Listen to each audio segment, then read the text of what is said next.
What's going on, everybody? Thank you so much for joining me for this webinar, Overcoming Stress Illness. If you're watching this, I think there's some things I probably know about you that might be true. You're likely somebody who is a high achiever, that from the outside looking in, people might say you're very successful, but something doesn't quite feel right for you. Maybe you're someone who says, like, yeah, I know I got a lot of things going on. I'm a little stressed out, but this might be something different. And maybe you've already gone to the doctor, you've gone to the functional med practitioners, you've done the labs, you've taken the supplements. Maybe you're somebody who has a decent routine, but something still does not feel right. And no matter what you do, you feel off. And you know this might be something more than stress, and you're intrigued by this idea of stress illness. And if that's you, I'm so glad that you came here today, because I hope to maybe highlight or illuminate for you guys what that might very well be. We're going to talk about what stress illness is, and by the end of this, you're going to be given the tools needed to go ahead and get started on your journey to restoring peace, clarity, and health and well-being, all without losing your edge. So let me get started by formally introducing myself. My name is Golfran Alejandro Rivera. I'm a board-certified physician assistant. I'm also the founder of True Care DPC, where I'm the chief medical practitioner, and we practice a holistic approach to family medicine. Now, you can see my credentials here. I have a master's of PA studies. I'm actually, at the time of this recording, I'm near the end of my doctoral medical science degree with an emphasis in behavioral and mental health. I also have some advanced education on neuroplastic symptoms from the Psychophysiologic Disorders Association.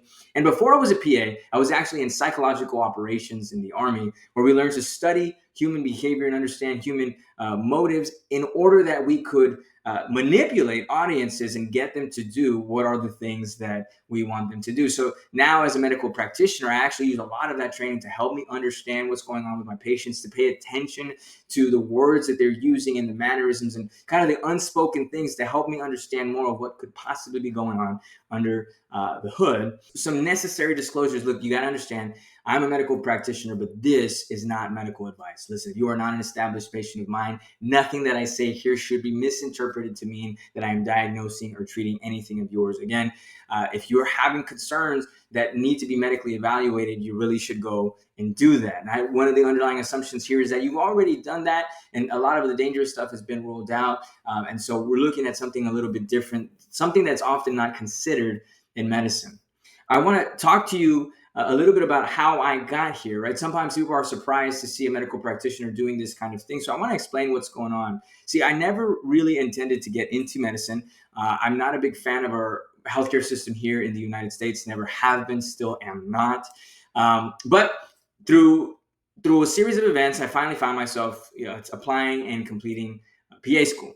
I was a PA briefly in the military before getting out and going into work in the private sector. And it wasn't long until I realized that I could not keep doing this. This wasn't going to happen for me, because I truly do not like the Burger King medicine approach to things. I don't like the 5-10 minute encounters, refilling prescriptions and all that jazz. And I knew that there was more that I could be doing for my patients. So I started my practice. Now, when I started the practice, the idea was that I would take a holistic approach to primary care.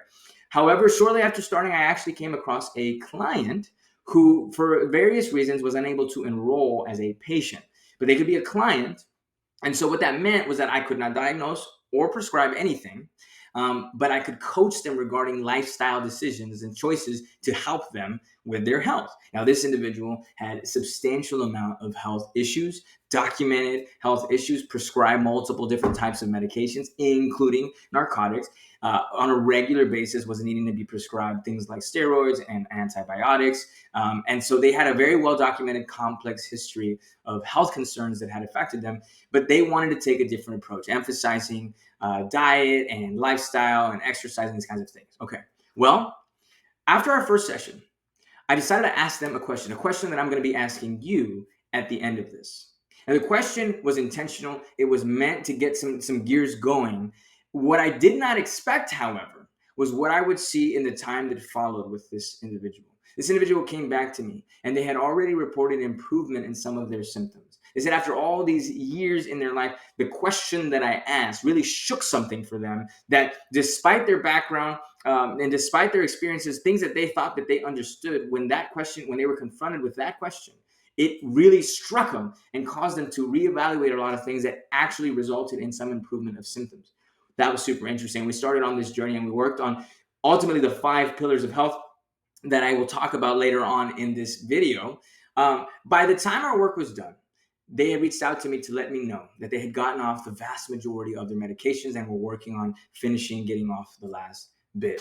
And again, I will emphasize, for this individual, I had not diagnosed or prescribed anything. It was all started with a question, and the interventions utilized the 5 pillars and helping them understand the way their body responded over the years to the different stressors and how they got here. So with that, let's go ahead and start with this question right here. What actually is stress? If I asked you this question, what would you tell me?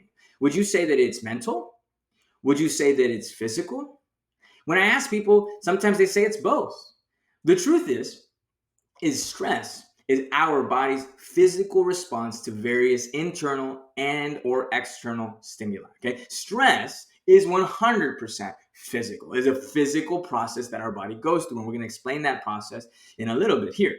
Now, stressors are the ones we're usually talking about when we say that we are stressed, right? Culturally, we talk about stress as if it's psychological. Hey, how you feeling? Oh, I'm stressed. I'm stressed out. And what we're trying to say is that we have a lot of stressors going on, making us feel overwhelmed. Few people actually are saying, oh, I'm activating my stress response, right? But it's an important thing to understand that stress is a physical response, 100% a physical response. We're going to briefly explain it here. I go into greater detail on the course, but for the sake of this video, to keep this short, we're going to hone in on a few important details.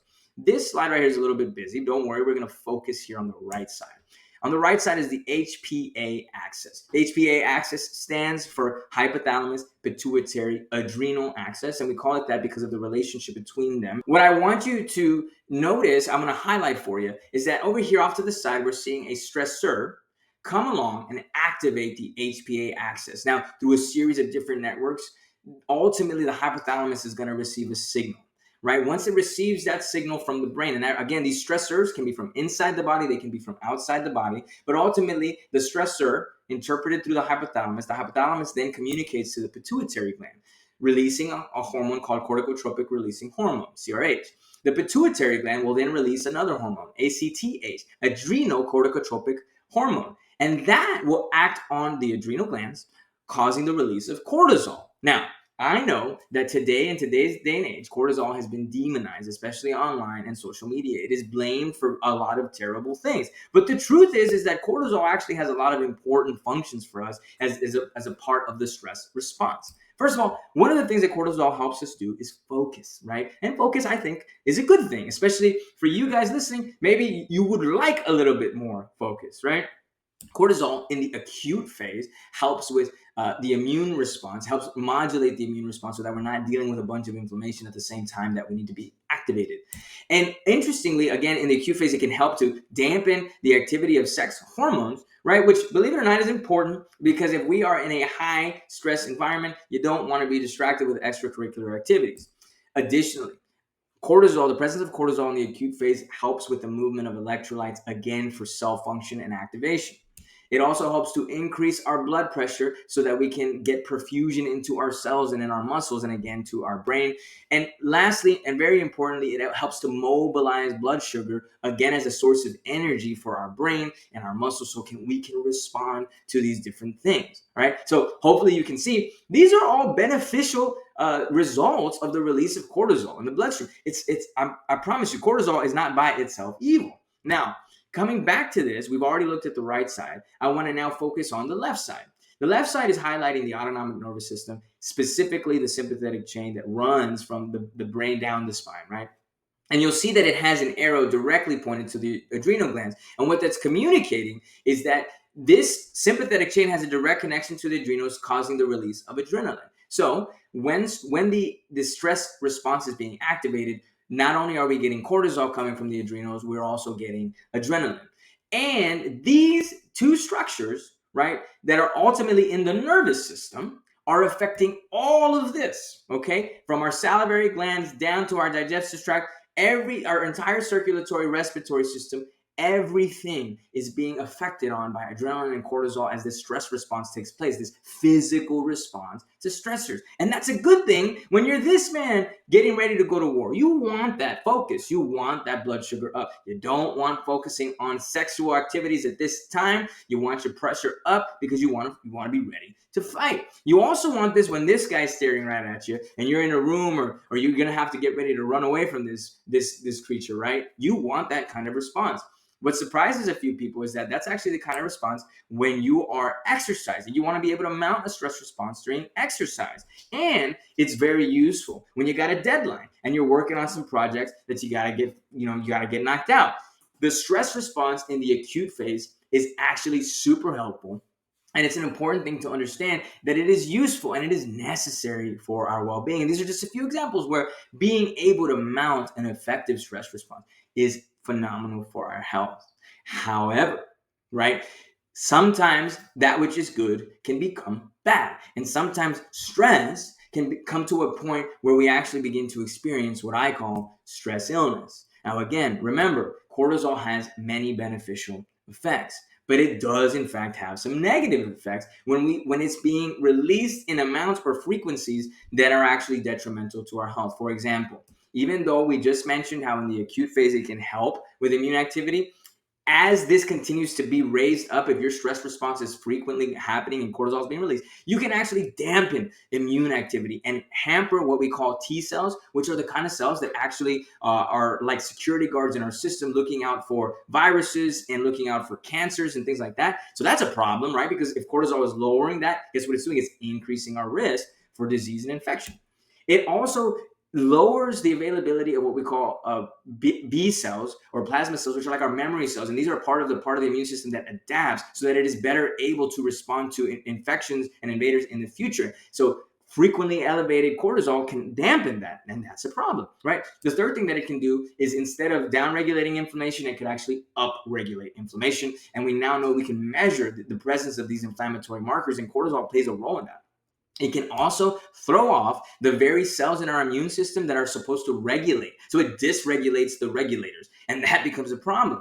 Additionally, something you've probably heard a lot about is the importance of gut health. And we now know that cortisol plays a role in dysregulating or disrupting the intestinal membranes, which can lead to damages in the gut, mess with the gut flora, and then have downstream effects as a result of that. And then lastly, even though we already talked about the benefits of cortisol, again, to the immune system, there's actually evidence that chronically elevated cortisol can contribute in some form or fashion to autoimmunity. And then what happens is we start to experience things like rashes and joint pain and swelling, vulnerability to infections, thyroid dysfunction, and not necessarily autoimmune, just a different kind of thyroid dysfunction. And then there is frank autoimmunity associated with these problems with cortisol. And then as we mentioned with the gut health, a lot of times you experience abdominal problems, issues with your intestinal tract. This can contribute to ulcers, IBS, and sometimes even inflammatory bowel disease. So what we're describing here is this case where cortisol is frequently being released as a result of the stress response being activated. So this good thing, the stress response, is becoming this constant thing that becomes a problem and goes from something that is healthy, stress, into something that I call stress illness. And how I describe it is that it is a multi-system condition, as we saw, affecting different parts of the body, where stressors, those are the stimuli, right? The internal or external stimuli actually retrain the nervous system, because remember, the stress response is primarily happening there, to trigger automatic physical reactions with or without conscious awareness, even in the absence of actual threat or disease. Now, we haven't talked about those pieces just yet, and we're going to get into that. But the question we should be asking ourselves is, hold on, how does that happen? I want to use water as an example for us, right? See, water on a hot summer day is refreshing. It's good for us. We need it to live. The majority of our body is composed of water. However, water also has the capacity to erode massive land masses. Water also has the ability to destroy bridges, right, with these big metal structures. And then, of course, water has the capacity to straight up drown us, right? It can be fatal for us. Now, you might be tempted to see these examples and make the mistake of thinking that the issue must be that the frequency of stress, It's actually the chronic nature of stress or the amount of stress that's the problem. But I want to remind you that a single drop of water going down the wrong pipe can be enough to cause us to choke. So it's less an issue of the amount of water and it's more about the way that it's being processed. And the same is the case with stress. It's not the amount of stress per se, it's more the way that it's being processed. And to understand what I'm talking about, we're going to jump briefly into neuroplasticity. Now, neuroplasticity is our nervous system's ability to adapt and change in response to various internal and external stimuli. All right. The nervous system is this very complex interconnected network that comes from the brain all the way down to our toes and all the way throughout our body. And I want to emphasize to you that it is in fact a network of connections. Inside of our brain, we have different types of structures where a lot of activity is prioritized, but it is an interconnected web of communication and networks. I want you to keep that in mind as we go on to highlight some of these structures here. What you're looking at is a photo of the limbic system, and it highlights multiple different structures to make up what we consider the emotional center of the brain. So using various coordinations, these different structures are responsible for our emotional memory, the associations we have with things. When we smell things and see things and it automatically reminds us and it makes us feel some type of way, or we listen to music and it makes us feel nostalgic, the limbic system is very active in those moments. And what I want to highlight to you is that our friend, the hypothalamus, is a member of this system. Remember, the hypothalamus is the H in HPA axis, which is the structure that ultimately begins this cascade of events that we call stress or the stress response. Now, what I'm showing you here is an image depicting the way the process or the structures involved when we receive stimulus, right? Whether it's through the eyes, the ears, or any other senses. It rapidly gets processed with coordination of the limbic system, with the occipital lobe, and also with the prefrontal cortex. And in this image, it's trying to show us that all these different components are working together. Now, the prefrontal cortex, that's the part of our brain that's responsible for like logic and reasoning. When we think through problem sets, this is the region that's most involved, okay? Now, a side note here, and we get into greater detail about this in the course, but a brief side note for you guys here is that because these are different structures, this is part of why emotions don't always respond to rational thinking, okay? If you've ever felt like maybe you were crazy and you try to get yourself to calm down by talking to yourself, because these are different structures, that's part of the challenge that's there, and we get into more detail about that in a little bit. Now, again, this is showing a good relationship between all these structures. However, remember we said the nervous system adapts to various stimuli. And sometimes the adaptations that the brain is forced to make are not quite as conducive to our well-being. Let me give you an example of the relationship between these structures that's supposed to exist. My favorite one to use is whenever you hear a random loud bang, you're like, oh, before you can even register what it was, you got tense. Your heart rate is up. You're looking around. Again, you have not yet had a conscious thought about what that was. That is your limbic system. That is because the bang sound through your hippocampus has been associated with potential danger. Your amygdala is now activated. It's told your hypothalamus, whoa, there's danger, and it's already initiated the stress response. Fast, okay? But then you start to think, hold on, what was that? What did it sound like? Am I okay? Where did it come from? And now you start thinking and reasoning through it. And you realize you're okay, physically unharmed. Let me go check. And then you go and look and it's a heavy piece of furniture and everything's okay. And you're like, oh my goodness. And next thing you know, your breath slows down. Your heart rate starts slowing down. You're not feeling tense anymore. Maybe even you laugh a little bit. You laugh it off. Okay. That is how things are meant to work. All right. Your limbic system quickly responds and your prefrontal cortex comes in and it starts to help coordinate things.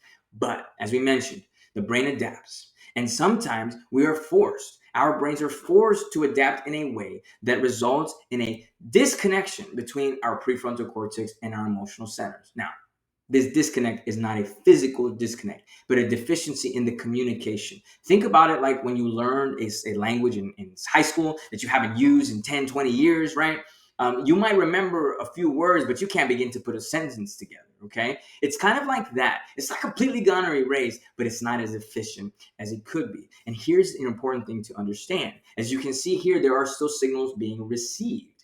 Your limbic system is still on the lookout for things that are associated with danger. And it is still receiving signals because it doesn't need the prefrontal cortex permission to receive these kinds of inputs. And it's looking everywhere for any possible threat because that's part of what the nervous system does. But the problem is that the communication between the limbic system and the prefrontal cortex has been disrupted. They're no longer talking efficiently to each other. And so while signals are being received and the hypothalamus, right, the hypothalamus from our stress response is still being notified that there is potential danger, right? And so then also the rest of our nervous system is still involved so that adrenaline and cortisol are still being released and affecting the entire body because our prefrontal cortex is no longer really communicating well with the emotional centers.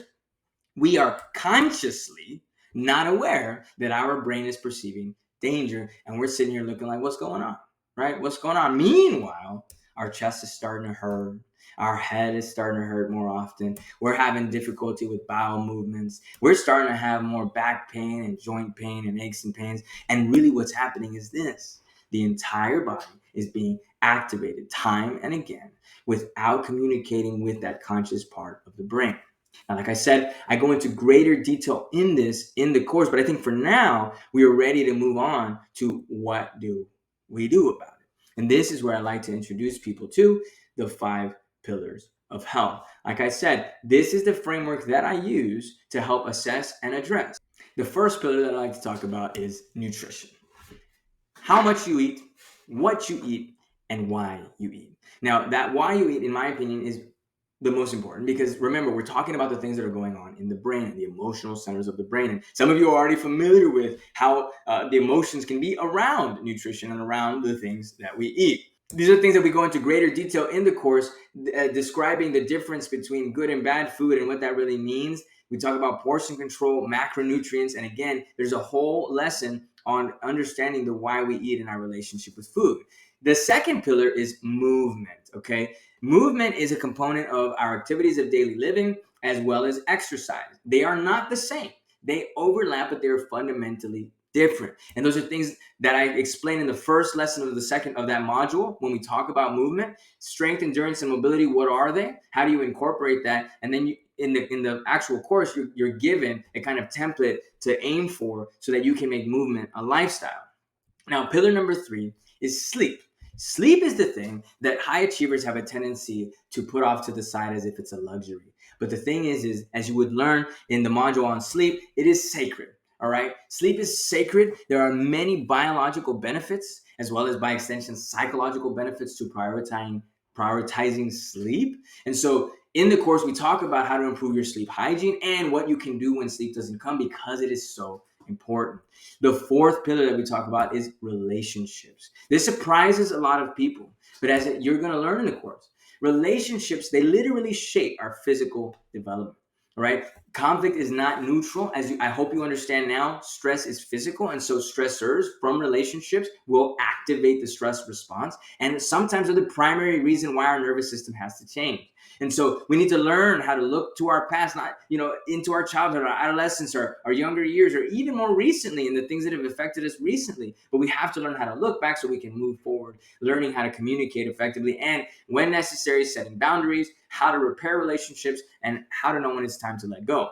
And the last pillar that I love to talk about is spirituality. Now, spirituality is not about religion, okay? You can be a very spiritual person without having any kind of religious preference. When we talk about the 5th pillar of spirituality, we're talking about identity, meaning, and purpose. And as I explained in greater detail in the course, spirituality, the clarity on these things literally shapes the mind and by extension, the body.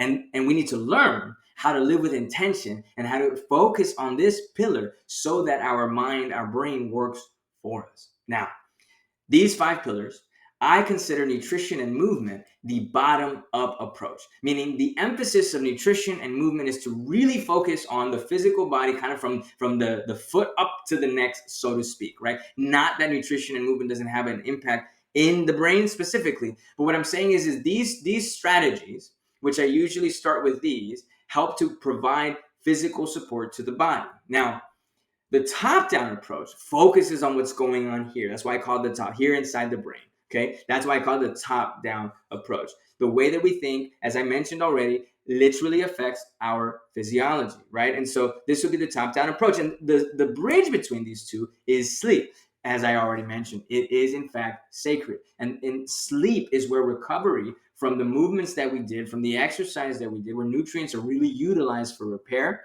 And it's also where the information from the relationships we're in and our mindset and our sense of self, it gets processed and adjusted and added to how our brain functions. So sleep becomes the bridge.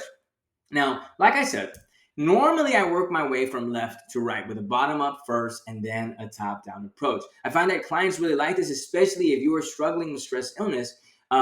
People really like this because it gives you some things to start with, a lot of times some targets that you can manage. Okay, but if you were to ask me, where would I begin? What do I think is the most bang for buck, right? I actually would go the other way around because I want to remind you that what has taken place is the nervous system has adapted, right? The nervous system has made it so that the relationship between our emotional centers and the prefrontal cortex, our logical centers, have been disrupted. So we want to go from this to this. Okay, that's what we're trying to do. I'll explain in greater detail the actual physiology about how mindset and our sense of self changes these things and the evidence that we have real evidence of how this happens in the brain and the changes that can take place in the brain. But for you guys here watching this today, I want to explain to you in greater detail what we're talking about when we talk about spirituality. Like I said, I mentioned identity, meaning, and purpose. And I know that these things sound very philosophical for most people. And again, religion may come to mind when we think about spirituality. I want to stay away from that. And I want to get at this first point regarding our spirituality. The first thing you have to understand, or I say to you, is that there's no right answer that we're looking for. So we're not getting into philosophical debates. We're not getting into discussions about which religion is true or isn't. No. We're looking, when it comes to spirituality, identity, meaning, and purpose, we're looking for something useful. Okay, so here's what I mean. This gentleman right here, he's sad because his identity, meaning, and purpose, poorly defined or irrelevant. Okay? Poorly defined and or irrelevant. Meanwhile, this guy's having a blast because his identity, meaning, and purpose, well defined and meaningful.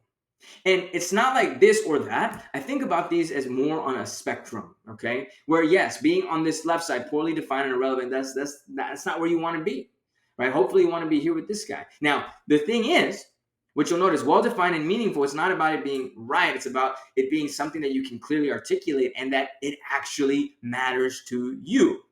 Now, when it comes to defining these things, a lot of times people worry, well, what if things change? See, life is dynamic. So the idea is not that you land on some perfect answer to this and then it never changes. Life changes, and ideally we change along with it, hopefully for the better. Instead of thinking about how do I get the perfect sense of identity, meaning, and purpose, think about the journey of being on this spectrum, constantly moving as life changes, moving your way back to well-defined and meaningful. As your circumstances change, as you learn more about yourself, as you heal from the stress illness, you're hopefully clarifying once again, coming back to a well-defined and meaningful you. Now, how do we do that? How do we get to this well-defined and meaningful identity, meaning, and purpose? This is where we go back to that question I asked that transformed my client's life. Now, the question itself may surprise you, but I really want you to hear it. If you are willing to wrestle with this question, you are well on your way to start literally transforming the function and even sometimes structure of the brain so that it works for you. The question I have for you is, who are you? Who are you really? Right? Is it your name? Is that how you answer that question? What does that mean? Right? When you hear that, what comes to mind? Now, most people are going to answer with adjectives. I'm a kind person. I'm a nice person. There's a discussion about whether or not we should use roles to describe us. Well, let's go back to what we said is our goal when it comes to identity, meaning, and purpose. Useful and meaningful. See, the thing is a lot of us have roles in our lives that we are embarking on, or we carry because we felt compelled to, because of societal pressures, cultural expectations, whatever. Right? But we ourselves don't even really fully embrace these roles. Meanwhile, others of us actually do. I'm an example where a role that I play is I am a father. However, For me, being a father means being an example for my children and being a pioneer for my family so that my children's children can benefit from the work that I do today. And so whatever struggles that I have faced will not be theirs. Right? Being a father means always being an example, an educator for my children, so that when I am struggling or when I don't want to do this or when don't want to do that or I'm trying to learn from this and that, I know that that's an example for my children. And that means a lot to me. Right? So what I would tell you is that when it comes to answering with a role, the idea is not whether or not that's right or wrong, but rather are the roles that you would answer with well defined and are they meaningful? So, and again, roles aren't the only way to answer, but who are you? How do you answer that question? People will try to skimp on this question because it's too hard. But I'm telling you right now, if you can get clear and decide who you are, it's going to go a long way to transform the way your brain functions and help you in overcoming stress illness. The next question is, what does that even mean for your life? Right? I already kind of described this for myself. Being a father means these things for me. So your answer, who are you? What does that actually mean for you? Okay. And then the last question, this one really cuts through a lot of the noise and the nonsense. How does the way you're living now align with your answers? See, up until this point, you may have answered those questions with kind of a knee-jerk response, or maybe even your response of what you expect people to say, which is an indicator of what's going on in here, the things that you have stored, the belief systems that you have stored that are affecting the emotional centers of the brain. But now we're asking, okay, but if we look at the data of your life, how well do your answers align with that? Right? I say that I'm a father. Am I present? Do I spend time with my children? Do I actually educate my children? Or am I gone all the time? Or am I lost in my phone when my children are around me? Am I always working when they try to talk to me? Do I make time for them at all?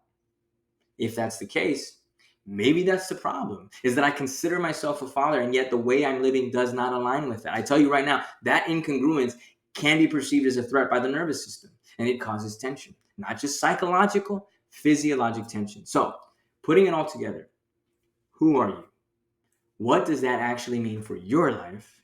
And how does the way you're living now align with your answers? If you are willing to wrestle with these questions and come to answer them in ways that are well-defined and meaningful to you, you are well on your way to overcoming stress illness and being resistant and resilient against it in the future. For now, our takeaways from this webinar is I need you to understand that stress is 100% physical. It is a physical response to either a physical or psychological stimuli that can be from inside or from outside. Again, acute stress is not the problem. It is good for us. It's essential for us, right? Dysregulated processing of that stress can lead to stress illness. Remember, the 5 pillars, which I briefly mentioned here, right? They provide the framework that I use to assess and address all the components of our health. It is the 5 pillars that I use to help my client in the past. It is the 5 pillars that I address in much greater detail in the course. Each one of them has their own module with different lessons and tools for each of them, because this is the way we assess it. Where are we at with the stress illness and how do we address it? And then lastly, overcoming and preventing stress illness does require all 5 of those pillars, but in my strong opinion, it starts with spirituality. Now, I hope, it is my intent that with this webinar, you have what you need to get started, to make some serious move forward. Hopefully by now, you understand better what's going on inside of your body. Why is it the case that it seems like you don't have a hold on what's happening? Even though you're trying all these other things, still something is off. I hope that you've taken something from this. And with those 3 questions, like I said, if you're willing to wrestle with them, you got what you need to really get started. Now, some of you are interested in more information. Like, you want to get a better sense. How could it be that stress is going to dysregulate the immune system or our hormones or disrupt our nervous system? How exactly should we approach nutrition? What are you talking about the way that we can improve sleep? And what do you mean looking back to move forward, right? If you're somebody like that, you're going to want to check out the Overcoming Stress Illness course. Here are the different parts of the course. The first part is where we go into much greater detail regarding stress and what we call the PNEI model. That's the science behind it all, psychoneuroendocrine immunology, the origins of it, what we now know about how stress dysregulates hormones, Okay, sex hormones, thyroid, it throws all kinds of different endocrine systems off, and you're going to understand that in much greater detail. You're also going to learn about how exactly the nervous system changes, and then also what assessments you can do to get a sense of where you're at, to monitor your progress as you go along. Again, there'll be more education on stress illness specifically, right? And I find that a lot of people, once they really get a better grasp of it, they go, oh, shoot, yeah, that actually does sound a lot like me. And that also explains why a lot of the labs and studies that have been done don't find anything. And like I already mentioned, the 5 pillars framework, each individual pillar has its own module going through how to assess, what to utilize. All of this stuff here is all evidence-based and referenced for you in the slides. You get handouts for each one of these pillars that are useful for you to use and employ. And then finally, at the conclusion of the course, you're going to have put together everything that's necessary for you to understand your body, okay, and what you can actually do to overcome stress illness and restore your peace, your clarity, and your health, all without losing your edge. Now, as if that wasn't enough, some of us not only want to understand things, but we would like some direction, okay? A lot of you guys are going to be able to take this course and go and get after it. But some of you really benefit from accountability and support. And for those of you, I'm also offering the opportunity to work with me one-on-one. So here's what it'll consist of, okay? You'll get 6 weeks to work together. And in those 6 weeks, we'll have 4 one-hour sessions. Of course, you also get access to the full course along with that one-on-one coaching. And you're going to get a personalized assessment and direction. Okay, so you won't be going at it yourself. Of course, probably one of the most important things about it is that I provide accountability, right? So that we can make sure that you're on track for the things that you say you want to do to help you regain that clarity and peace of mind without losing your edge. Thank you again so much for coming. I appreciate you guys. God bless you. And this has been the Overcoming Stress Illness Workshop. And here are all my references for you.